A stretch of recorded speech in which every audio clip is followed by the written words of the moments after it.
नमस्कार मित्रों, मैं चौहान पी प्रताप शिक्षक धर्म पर बिहार सोशल मीडिया चैनल में आप सबका स्वागत करता हूं।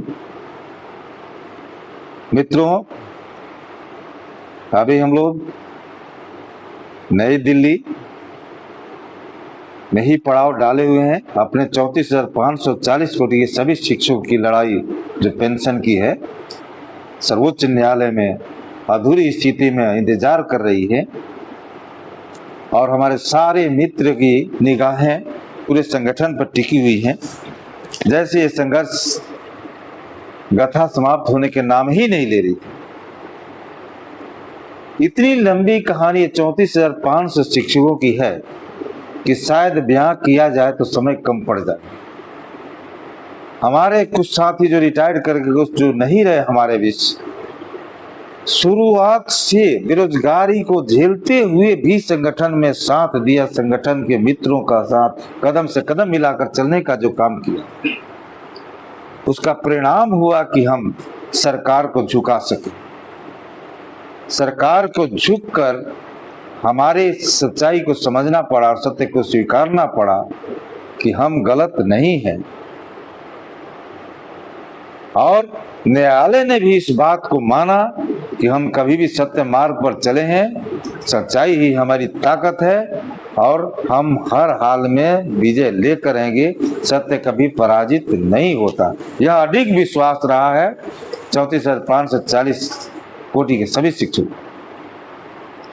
जब नौकरी नहीं था, बेरोजगारी था, परिवार का दंश झेल रहे थे, सभी मित्र जब प्रशिक्षित लेकर होकर परिवार बसा लिए, शादी कर लिए, इंतजार करते करते सरकार की रोइया चलते उनका समय पार करना, तो युवा अवस्था पार करके अविवाहित अवस्था से विवाहित में प्रवेश करके बच्चों को लेकर भी परिवार के साथ भी लड़ाई में नहीं चुके और विजय हासिल करके नौकरी ले लिया। इसके बाद विडंबना यह है कि हमने सरकार को झुका दिया। हमारी ताकत सरकार समझ गई। सर्वोच्च न्यायालय ने हमारी बात को समझा और हमारे पक्ष में खड़ा हो गया। लेकिन हम धोखा कहां खा गए? जब न्यायालय हमारे साथ था, न्याय हमारे साथ था, सत्य हमारे साथ था और हम नियुक्ति में आए, किसी तरह का अनुकंपा, वेतनमान, नियत वेतन ऐसी बात नहीं। जब हमारी नियुक्ति शब्द लग गई हमारे साथ और नियुक्त शिक्षक पुरानी स्कीम का, पुरानी विज्ञप्ति के तहत कहीं भी स्पष्ट है, तो सरकार ने जो गेमिंग किया एनपीएस लगाकर, उसी वक्त हमें इसका विरोध कर विरोध हुआ। आप आए न्यायालय में तो सिर्फ एक मात्र पॉइंट था कि हमारी नियुक्ति हुई है, पुराना वेतन मिल रहा है और सारी प्रक्रिया हमको सेम नियुक्ति की है, तो हमको हमारे साथ ही एनपीएस शब्द कैसे लगा दिया? ये कलंक हमारे माथे पर 34,500 कोटि के शिक्षकों को क्यों लगा दिया? कहाँ लिखा है किसी आदेश में कि आप इनको एनपीएस में डालें? कहाँ लिखा हुआ था आदेश में कि आप नई विज्ञप्ति निकालें, नई नियमावली बनाएं? आपने तो 1992 84 से 82 से लेकर कोई नियुक्ति ही नहीं है। विद्यालयों खाली के खाली पड़ गए। प्रशिक्षित शिक्षक वेट ताक रहे थे, वेट करके पैनल जो बना है नियुक्ति का आधार पर सरकार करेगी। विडंबना था उस वक्त, कांग्रेस सरकार थी पूर्व में, आपके बिहार राज्य में राजद गवर्नमेंट था, नियुक्तियां नहीं हुई। कुछ विडंबना का कारण था माननीय इंदिरा गांधी, हमारे पूर्व प्रधानमंत्री की हत्या हो गई 84 में। 91 में माननीय राजीव कुमार जी का, प्रधानमंत्री जी का, राजीव गांधी जी का हत्या हुआ, तो देश कुछ गुजरा विडंबना से बातों से। लेकिन 90 के दशक में जो ताकत मिले सरकार को, पूर्ण बहुमत में आई, वह शायद इस चीज को समझ नहीं पाई। शिक्षकों के साथ इतना बड़ा अन्याय, उन्होंने बहाली तो किया लेकिन कुछ नियम को तोड़कर। उनके अंदर इस बातें थी कि शायद लोग कुछ गलत तरीके से सर्टिफिकेट हासिल कर दिया और कुछ खास कौम के ही लोग हैं जो इसमें बहुत लाभ करें। मानते हैं सब, लेकिन एक मानदंड लगा देते कि इन्हीं में ठीक है, मेरिट है, तो चलिए पहले इन्हीं की परीक्षा नॉर्मल ले लें हम और इन्हें मौका दें। अगर जो कमियां हैं तो एक जो रक्षण कर रहे थे प्रशिक्षण के तौर पर उन लोगों को प्रशिक्षित कराकर इस चीज को क्लियर करना, लेकिन सरकार ने सीधी बहाली कर दिया और 93 में जो बहाली निकाला विज्ञप्ति 1,06,000 लगभग सीट थी और उस बहाली के तहत उन्होंने काफी संख्या बहालियां कर दी। शिक्षकों ने विरोध किया, प्रशिक्षित ने आंदोलन किया, रैलियां भी निकली, इसमें कई मित्र कई जगह जख्मी भी हुए और बड़ी वेदना भी झेलनी पड़ी, फिर भी सरकार नहीं मानी। 93 की बहाली जो है विज्ञप्ति में 94 में कर दिया, लेकिन पूर्ण बहालियां नहीं हुई, आधी भी बहालियां नहीं हो पाई। पुनः बहाली उन्होंने 98 में विज्ञप्ति निकालकर एक 99 के बैच में वही काल द्वारा, तब तक कोर्ट में हमारे साथी चले गए इसके खिलाफ आंदोलन का विरोध करने के लिए, लेकिन सरकार रिजिड थी। 99 में बहाली को भी इन्होंने कर दिया, फिर भी 1,06,000 में बहालियां पूर्ण नहीं हुई तो 34,540 रिक्तियां भी बच गई थी 1 जुलाई 2003 तक। 31 दिसंबर 2003 को विज्ञप्ति निकलती है 203, जिसमें 34,540 कोटि के सभी शिक्षक जो है कोटि की इतनी 34,540 रिक्तियां दिखाई जा रही और उस रिक्ति के वजह में आवेदन शुरू हो गए, अप्लाई। पूर्व प्रशिक्षक कोर्ट में चले गए थे, न्यायालय के विचाराधीन, जबकि 1992 से ही यह मामला कोर्ट के विचाराधीन था और जब मुकदमा कोर्ट के विचाराधीन चला गया तो आप कोई भी नई प्रक्रिया नहीं कर सकते, नई नियुक्ति नहीं कर सकते, लेकिन सरकार ने ऐसा किया जो क्लियर गलत। जब कोर्ट में मामला आया, हाई कोर्ट ने पटना उच्च न्यायालय ने 2004 में जो फैसला दिया और इस विज्ञप्ति को स्टे कर दिया, रोक दिया कि नहीं इसे रद्द करो और जो पुराने पैनल जो नियमावली, जो पैनल जिंदा है उसी नियमावली से बहाली हो गई, उसमें कोई संशोधन नहीं हुआ, नया नियमावली नहीं बना, तो फिर आप बहाली कैसे कर दिए अंतिम का। और कहीं भी एनसीईटी का ऐसा कोई नॉर्म नहीं है कि विद्यालय में अप्रशिक्षित शिक्षक जाएं और पढ़ा सकते हैं, वो पढ़ा ही नहीं सकते, उसमें जा ही नहीं सकते। सरकार को घेरा, पटना उच्च न्यायालय ने स्पष्ट कहा और रोक दिया और 2003 की विज्ञप्ति जो है रुक गई। लेकिन नियमावली है कि कोई विज्ञप्ति एक बार निकल जाती है तो उसे रद्द नहीं किया जा सकता, न वो रद्द होती ही नहीं है। और उसी विज्ञप्ति पर हमारे साथी कोर्ट में केस कर दिए, कोर्ट में केस हमारे न्यायालय हमारे पक्ष में आया, सरकार नहीं मानी, चली गई सुप्रीम कोर्ट। सुप्रीम कोर्ट में जाने के बाद भी सरकार 2007 में हार गई और वही बहाली 34,540 जो रिक्ति थी वही बहाली वही बहस करके और सरकार ने आदेश दिया सुप्रीम कोर्ट ने कि 34,540 की नियुक्ति पहले करिए, जो करिए इसकी नियुक्ति कीजिए। सरकार ने जब देखा, सरकार बदल गई 2005 में, माननीय नीतीश कुमार जी की सरकार आई, इन्होंने बात को समझा और जाकर कोर्ट में सरेंडर किया, स्पष्ट शपथनामा दिया कि मैं ये 34,540 जो रिक्ति है इसको एक मुश्त पहले बहाल कर लूंगा और बहाल करने के बाद ही कोई बहाली करूंगा, अगली नियुक्ति होगी। मैं शपथ दे रहा हूं, अब मुझे थोड़ा समय लगेगा, समय दिया जाए, समय मांगा और उसके बाद बहाली की प्रक्रिया शुरू करी। 7 से बहाली की प्रक्रिया शुरू करते 10 से आ गया, फिर भी लोग जबकि बहाली करने जाते पैनल शुरू करा, फिर उन्होंने नियोजन शुरू कर दिया कि चलो भाई 6 में क्या करते हैं, नियोजन देते हैं, 4 के बाद में धीरे धीरे नियोजन में जब शिक्षकों को डाल दिया तो फिर साथी बढ़ के भाई ये क्या मतलब, हम तो डिग्री इस हाथ से लिया है कि हमका नियुक्ति होगी। मामला चला गया तो हाई कोर्ट में कहा कि नहीं हम नहीं मानेंगे, ये तो सरकार भड़का रही है। तो साथ में हमारा डिसीजन हो गया और उस डिसीजन के तहत सभी साथी जाकर 10 में जो है सरकार ने विज्ञप्ति को नहीं निकाल दी, जो कि गलत था। सीधी बहाली करना था कोर्ट के एवज में 34,540 की, इसके बाद नहीं तो कहा कि प्रशिक्षित रहेंगे ही नहीं, बहाली रद्द होगी, उसको रद्द करो, इसको करो। सरकार ने शपथ दिया कि मैं उनको सेवा काल में ही प्रशिक्षण दे दूंगा, सेवा नौकरी से नहीं निकाला जाए और इन लोगों की बहाली में एक मुश्त कर दूंगा और पूरा सेवा शर्त नियमावली सेम ही रहेगी, ये शपथ दिया हुआ है। सरकार सरेंडर की हुई है और उस बात को भूल गई, आपको एनपीएस लगा दी, जिसकी कहानी आज तक चलती आ रही है। और उसमें भी सबसे ज्यादा धोखा जब हम जीत कर भी हारे अपने लोगों से, अपने बीच के जिनको माना उसने विश्वासघात किया और लालच के लोभ में सारे साथियों को सेवा कराते कराते, सेवा में लोग थे तब तक अब हो जाएगा तब हो जाएगा, सेवा बीतने के बाद भी सारे साथी रिटायर्ड हो गए। जब उनको दर्द हुआ घर पे, गवाह बीरो का पैसा नहीं मिला, बच्चों के सब पारिवारिक शिक्षा नहीं होने पाई, तब दर्द लग गया, सबने पूछने लगा क्या हो रहा है, कब होगा, बात होगा। लेकिन अपने ही बीच के जो शिक्षक थे, शायद उनकी मानसिक स्थिति मनसा खराब थी, जिसके तहत आज भी इतने लालच बढ़ गए कि केस को लेकर लिंगर कर। आज हम लोग पेंशन के केस सुप्रीम कोर्ट में आ चुका है, सरकार हमारे पक्ष में नहीं है, लेकिन सुप्रीम कोर्ट न्यायालय आपके पक्ष में, न्याय आपके पक्ष में, चूंकि हम कहीं से एनपीएस का हकदार नहीं है, ओपीएस के हकदार है।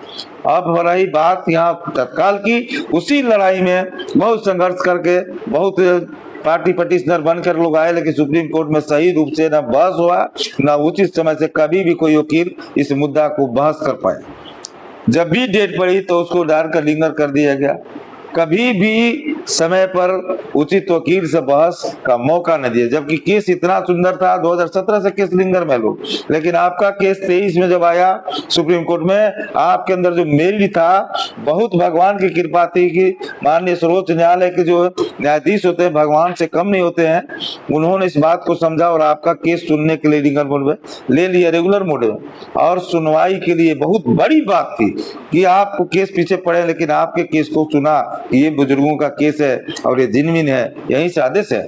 इतनी बड़ी सफलता आपका साथ थी, जरूरत था मित्रों की अच्छे वकील से अपने पॉइंट को जज को रख दा। जज इस बात को समझ रहे हैं, हमारे न्यायाधीश जो हैं इस बात को अच्छी तरह से समझ रहे थे, केवल उनको अपनी दशा बता देना था कि सरकार की गलत नीति के चलते हम आज ये दंश भोग रहे हैं, आपका आदेश का अवमानना हुआ है, इसलिए हमको पुरानी पेंशन दिया जाए, हम उसके हकदार हैं। आप ही का आदेश है, 2003 की रिक्ति है, 34,540 से कम हुआ न बेस हुआ। 2010 में नई विज्ञप्ति भी निकालती है तो उस वक्त 70-72 हजार रिक्तियां थी, अगर नई विज्ञप्ति होती तो पूरे उसको निकालते आप और सबको खोला करते, लेकिन 34,540 ही क्यों? जब 34,540 से तो स्पष्ट साबित करता है कि यह पुरानी विज्ञप्ति है और 2003 की है, तो हमें फिर नई पेंशन का सवाल ही कहां से होता है। अब आपका मुकदमा दिल्ली में है, मैं पूरे संगठन के साथ और सभी ईमानदारी के साथ पूरे इरादा लेकर के आए हुए हैं, हमारे सारे साथी जमे हुए हैं। ये दूसरी बार है, एक बार आया था तो अगर बीच में कुछ चैनल ऐसे एक लुटेरा चोर मैंने घृणित मानसिकता वाले संस्कारहीन व्यक्ति से भेंट हो गया, जिसको कह नहीं सकते, नाम लेने में भी शर्म आ रही है। हम लोगों ने साथ दिया कि भाई शिक्षकों के साथ जो अन्याय हुआ है हम उस पर न्याय लेंगे, उसके लिए दिल्ली आया था और 4 साथी ही मिलकर हम लोगों ने वो मुकाम हासिल कर दिया जो कभी 13 साल में नहीं हुआ था, और हम लोग लड़ने के लिए तैयार हो गए थे। अगर उसकी मनसा ठीक रहती तो आज, अगर वो धोखा नहीं दिया होता गद्दार, तो आज आपको सफलता आपके साथ होता और सभी शिक्षकों के चेहरे पर मुस्कान होता। लेकिन ऐसे गद्दारी अंगवानी चैनल का जो था इतना धोखा दिया कि छोटी सी मेहनत जल गई छलक जाए, इसका चेहरा सामने आ गया। ये 10 लाख 12 लाख रुपया शिक्षकों को चुरा कर खाकर इतना ही में इसका रंग बदल के दादा हो मेरी संपत्ति, ये कमाने के पीछे जो पहले वाले लोग गद्दार किए, पैसा लेकर केवल शिक्षकों को बरगलाते रहो, वही काम ही किया था कि हम भी तो काम चले गए, आप भी खाइए हम भी खाएंगे, क्या कोई करे। और जो उद्देश्य शिक्षकों था उस पर किसी ने अमल नहीं किया मित्रों। लेकिन अब जो संगठन हमने ईमानदारी से बढ़ाया है, जिनके सीने में आग है, जो लोग जले हुए हैं, दुख दर्द से पीड़ित हैं और अब एकदम संकल्पित हो गए हैं कि चाहे जो होगा अब किसी की बात नहीं माने, किसी विश्वास नहीं करेंगे।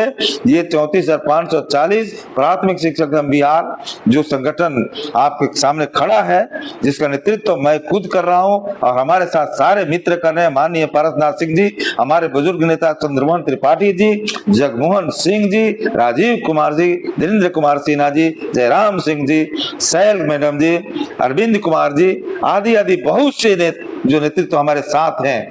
और मैं आपको खुशी की बात बता दूं कि आप बहुत हम भाग्यशाली हैं कि सत्य आज सामने आ गया, सारी शक्तियां परास्त हो गई है। जो आप कह रहे थे मैंने इनके ओझा जी का, उनके जितने भी साथी अधिकतर हैं सारे लोग संपर्क में आ गए और आपको कोटि कोटि आशीर्वाद दे रहे हैं कि आपका संगठन ईमानदार है, स्वच्छ लोगों का है, ईमानदारी से लड़ने वालों का है। अब पक्का विश्वास हो गया हम लोग को, हमको छड़ा गया ओझा के द्वारा, हमको ठगा गया ओझा के द्वारा, अंगवाणी के द्वारा, लेकिन आप लोगों में किसी तरह कोई दाग नहीं है, कोई भी अंगुली नहीं उठा पा रहा है। जो भी अंगुली उठाया आप लोग पर अपने आप ध्वस्त हो गया है, गिर गया है, अपने आप साबित करेगा मैं नीच हूँ, मैं गिरा हुआ, मैं दलाल हूँ। लेकिन ये लोग कहीं से भी कोई दाग नहीं है और हमारे लिए लड़ रहे हैं, ये साबित कर चुके हैं। और आपका संगठन इतना मजबूत हो गया है कि आज सब लोग समर्थन में आपके साथ आ गए। मैं बहुत बड़ी खुशखबरी आपको देने जा रहा हूं मित्रों कि आपकी सफलता अब करीब है। जितने लोग जो थे इन दलालों के बात में चक्कर में, वो सारे जो विंग्स टूट गए हैं और आपके समर्थन में आ रहे हैं। बातें हो रही है रुतवन और दिल से कह रहे हैं कि हम आपको जो मदद के लिए खड़े हैं। अब हमको आशा टूट गया इससे, वो कभी भी नहीं कराएगा अगला वाला व्यक्ति। और वह सिर्फ डाकू है, डकैती की हम लोग को छला है, विश्वासघात किया है, धोखा दिया है, शोषण किया है, जो भी आया है दोनों। इसलिए मित्रों ये बहुत बड़ी बात आपके सामने आ रही है। मैं बहुत जल्द सम्मेलन करके आपको बताने जा रहा हूँ कि हम लोग बहुत बड़ा मुकाम हासिल कर दिए हैं। और आज दिल्ली में मैं बता रहा हूँ, मैं सीनियर वकीलों से, अपने वकीलों से बात भी किया, कोर्ट के कुछ जो है विंग से जहां से हमारी सफलता हासिल होगी, जहां से हमारी समस्याएं खड़ी हो रही थी, मैं वहां भी संपर्क कर रहा हूं और कोशिश कर रहा हूं कि न्याय मार्ग पर हमें न्याय देने के लिए आगे आइए। और अब जो भी गलत किए भूल जाइए, आप सच्चाई का साथ दीजिए, नहीं तो हम आपको भी बख्शेंगे नहीं, छोड़ेंगे नहीं और आपको भी नंगा करके दे देंगे, नौकरी खा लेंगे। इसलिए मित्रों बहुत बड़ी सफलता है कि सारे लोग आपके साथ आ गए हैं, जुट गए हैं। और जो आपको गिराना चाह रहा था वो अकेला पड़ गया है। और अभी मैं बता रहा हूँ कुछ मित्रों को वकील से जो राय लिए हैं, थोड़ा समस्याएं बहुत कंजस्ट कर दिया है इन्होंने, क्योंकि अपने जगह से हटा कर केस दूसरे जगह चला गया। तो चीफ जस्टिस जो है ईश्वर के रूप होते हैं, वो ईश्वर के खुदा के पैगंबर के रूप में है, उनकी पंच परमेश्वर की वाणी है, बहुत ताकत होती है उनकी आवाजों में। यह इसलिए उनके सम्मान के लिए बात इंतजार किया जा रहा है कि हमारे केस को समझ लें, समझ को जल्द दे दें। नहीं तो हम समय भी दिए, 1 माह का समय कहता, 1.5 माह का समय, ठीक अगले हफ्ते में हम मेंशन भी करेंगे और अपना अर्जी लगाएंगे कि कोर्ट में ऑलरेडी केस मिलिस्टेड है, हजूर इतना सुनवाई भी सब है, इसको वहीं डाल करके और हमारी सुनवाई पूरी कर ली जाए और सभी शिक्षक जो मृत्यु के कगार पर खड़े हैं उनको न्याय दिया जाए, मुस्कान लौटाया जाए। मित्रों मैं इसी क्रम में प्रयास करके सभी लोगों से आज भी पूरे दिन में मैं 4-5 वकीलों से और कुछ अधिकारियों से मिलने का काम करने जा रहा हूं और बहुत जल्द अपने केस को हम लोग अपने दिशा में ला देंगे।